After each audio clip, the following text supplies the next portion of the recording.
Welcome back. In 2 weeks, theaters around the country and here in Western New York will be showing The Wizard of Oz to celebrate the film's 80th birthday. I can't believe it's been that long. And today, our Pete Gallivan is celebrating its local roots here because, as you know, there is always a Western New York connection to everything, as we find out in this unknown story of Western New York.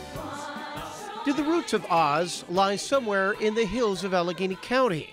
It's a possibility because the roots of its author certainly do, thanks in part to the rich oil history of the region and the oil rush of the late 1800s. I mean, there's a connection people have no idea about.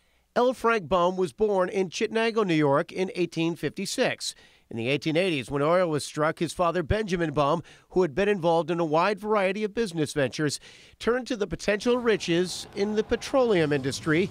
And while it was not somewhere over the rainbow, it was Richburg that they attempted to make their riches. Oil flowed down the hills, it flowed into the streams. They had skimming operations where they would take the crude oil off the water and take it to a refinery. One of the early skimming operations was run by L.Frank Baum and his father.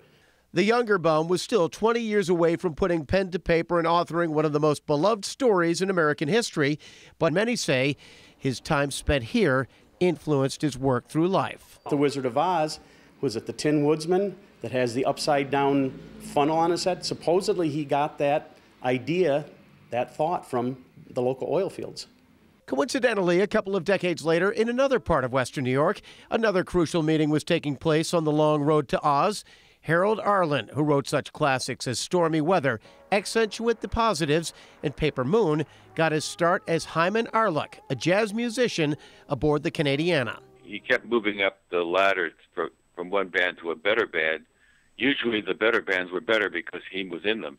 It was also the start of a friendship that would start on the Emerald Channel of Lake Erie and wind up in the Emerald City of Oz. According to many accounts, in the summer of 1923, while playing with his band, the Southbound Shufflers, Arlen met an eccentric young performer named Ray Bolger.